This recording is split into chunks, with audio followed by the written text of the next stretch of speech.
Romeo ஜூலியட்டோட காதல் காப்பியம். Italy நாட்டில் இருந்த வெரோனான்ற நகரத்தில் வாழ்ந்துட்டு இருந்தவங்க தான் ரோமியோ ஜூலியட். அவங்க 2 பேரோட குடும்பத்துக்குமே பழமையான பகை ஒன்று இருந்துகிட்டே இருக்குது. ஒருத்தர் மற்றவங்கள பார்த்தாலே ஆகாது, அந்த அளவுக்கு மிகப்பெரிய சண்டை. இந்த மாதிரி டைமில் ஜூலியட்டோட வீட்டில் ஒரு பெரிய விருந்து நடக்குது. அந்த விருந்தில் என்னதான் நடக்குதுன்னு பார்க்கலான்னு சொல்லி ரோமியோ யாருக்கும் தெரியாமல் வீட்டுக்குள்ளே போகிறான். அந்த சமயத்தில் தான் முதல் முறையாக ஜூலியட்டை ரோமியோ சந்திக்கிறான். அவன் பார்த்த அந்த ஒரு பார்வை, ஒரு கணத்தில் அவளோட முகத்தை பார்த்ததுமே ரோமியோட இதயம் முழுவதும் ஒளி பரவிய மாதிரி இருந்திருக்கு. இந்த உலகமே நின்று போன மாதிரி இருந்திருக்கு.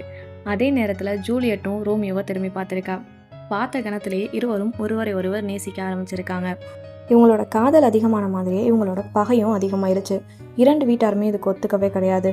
மிகப்பெரிய சண்டை நடக்குது. அந்த சண்டையில் ரோமியோவை நகரத்தை விட்டு வெளியே அனுப்பிடுறாங்க. ஊரில் இல்லாத சமயமாக பார்த்து ஜூலியட்டுக்கு திருமண ஏற்பாடும் பண்ணுறாங்க. ஜூலியட்டுக்கு இதில் கொஞ்சம் கூட விருப்பம் இல்லை. திருமணத்துக்கு அவங்க சம்மதிக்கவே இல்லை. கடைசி வர போராடிட்டே இருக்காங்க. ஆனாலும் ரோமியோவை கல்யாணம் பண்ணிக்கிறத ஜூலியட்டோட வீட்டில் யாருமே ஏற்றுக்கல. அந்த டைமில் தான் ஃபாதர்கிட்ட இருந்து ஒரு வித்தியாசமான மருந்தை ஜூலியட் வாங்கிட்டு வராங்க. அந்த மருந்து என்ன அப்படின்னா, அதை குடித்தா சில மணி நேரத்திற்கு மரணம் அடைஞ்ச மாதிரி உடல்நிலை இருக்கும். அந்த மரணத்தை எல்லாரும் நம்பிடுவாங்க. இந்த திருமணமும் நின்று போயிடும், நம்ம யாருக்குமே தெரியாமல் ரோமியோவோட வாழலாம் அப்படின்னு நினைப்பாங்க ஜூலியட் அந்த மருந்தை குடிச்சிட்டு தன்னோட அறையில் அந்த மரண நாடகத்தை அரங்கேற்றுறாங்க. ஆனால் ஃபாதர் மூலமாக சென்ற தூதுவனால் ரோமியோவை சந்தித்து அந்த செய்தியை சொல்லவே முடியலை.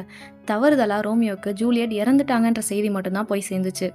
ஜூலியட் இல்லாத உலகத்தில் ரோமியோவால் வாழவே முடியாதுன்னு தோணுச்சு. உடனடியாக ஜூலியட்டோட கல்லறையை தேடி போகிறான். அந்த கல்லறையோட வாசல்லையே தன்னோட கையில் இருந்த விஷ மருந்தை குடிச்சு உயிரையும் விடுறான். சில மணி நேரத்துக்கு அப்புறமா முழிச்சு பார்த்த ஜூலியட் தன் அருகிலேயே ரோமியோ இருக்கிறத பார்த்து சந்தோஷப்படுறான். ஆனால் அவளோட சந்தோஷம் நிலையானது கிடையாது. நல்லா உத்து பார்க்கும் போது தான் தெரியுது ரோமியோவோட உயிர் இல்லை அப்படின்றது. ரோமியோட முகத்தை பார்த்து கதறி அழுத ஜூலியட் கடைசியாக ஒரு முறை அவரோட முகத்தை பார்க்குறாங்க.